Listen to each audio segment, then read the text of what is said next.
Hi, I'm Ellen and this is Pavan, a friend's horse who's kindly agreed for me to do the video.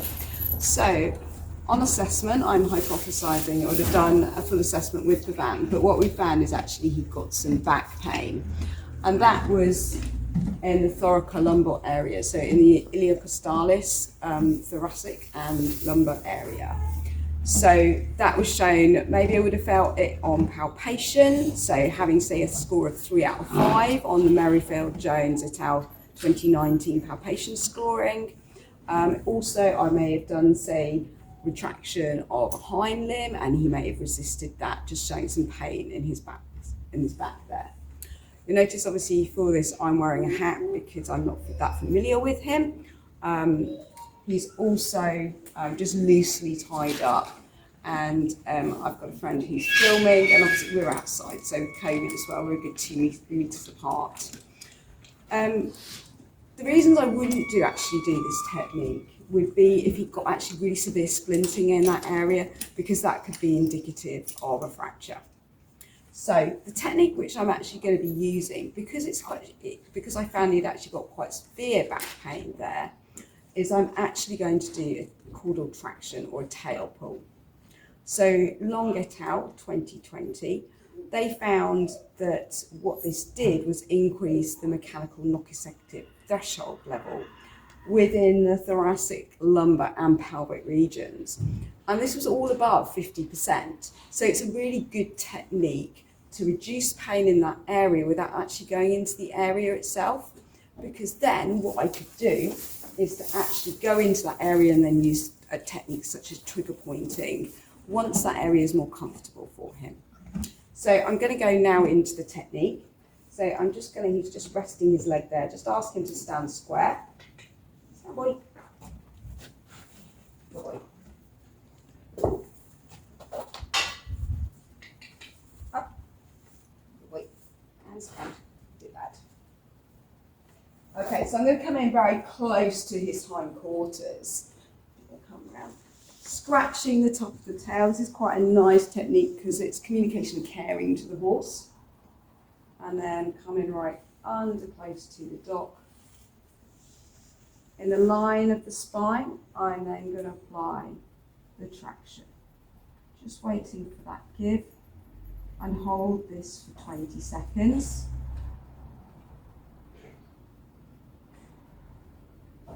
Then what I would do is do a release over 10 seconds and then a rest over 10 seconds.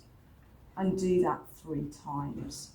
Now in the paper they do say use a force of 4.5 kilograms. Now I'm just going to release there. Good boy. Just going to step away for safety. So as I say, they've said to use a force of 4.5 kilograms. Now actually what I may do is actually apply some Maitland's principles here of using different gradings according to his response. He appeared quite comfortable there. He didn't show any signs of irritation with it. And in order to see the effect of it, what I would do is to go back into the area of the iliocostalis and repalpate, just to see whether that palpation score in the Merrifield-Jones one I mentioned had come down. Going on from there, what is really nice about this technique is in order to maintain that, then I could give the owner that as part of the home exercise program. Thank you. Hi, I'm Ellen and this is Hudson.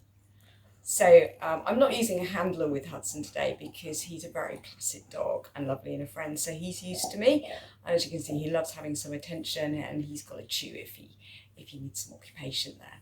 I'm also not wearing a face mask because I am 2 meters away from my friend who's taking the video for me.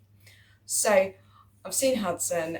He has mild hip osteoarthritis on this side, and when I assessed him, I did find using a goniometer that his hip extension was actually reduced. It was about 130 degrees, whereas the other side was 160, which is more replicable of Jaeger et al. 2002, where they did their study on goniometry in Labrador retrievers, finding 160.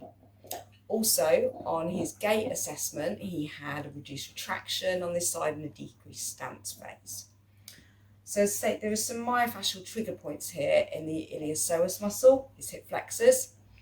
And what a myofascial trigger point is this taut band of tissue within the muscle itself. It's hyper-irritable, that's painful on palpation, and it can also refer away from that site.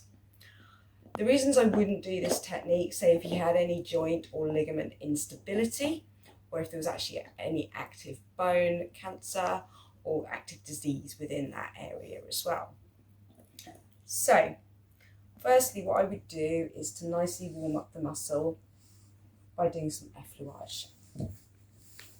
Nicely stroking it to warm it up, to bring the blood and circulation to that area, and also you can see it's quite relaxing for him as well. Then I come in onto that band, as you can see there. He's had a slight pain response by turning his head around. There's a bit of panting as well with a bit of stress. So I'm holding, providing that ischemic pressure, sustained pressure, for 30 to 60 seconds. And actually a human study has shown just a single treatment, and this was by Morosco et al. 2017, they found that increased that pressure pain threshold using pressure oximetry. So he's relaxing there, and I'm just feeling that trigger point reducing pressure. So then I would provide a nice stretch of those hip flexors, holding that for 30 seconds. I could then remeasure that hip extension using the goniometer as well, and I'd expect to see that increase being more comparable to the other side as well. Moving forward from that, the owner, as part of a home exercise program, she could do some stretches into that for those hip flexors, and then probably also what would be really good would be do some weighted stretches, as well as some sidestepping to help with the flexibility and strength, because myofascial trigger points do reduce not just that range of movement but the strength as well. So in summary, Hudson had myofascial trigger points here in the iliopsoas, which had reduced his range of movement into that hip extension. He did have a pain response, which he showed by turning around with some panting with the stress, and then as it reduced, he actually then relaxed as well. And on reassessment, I would expect that hip extension to be comparable to the other side. Thank you.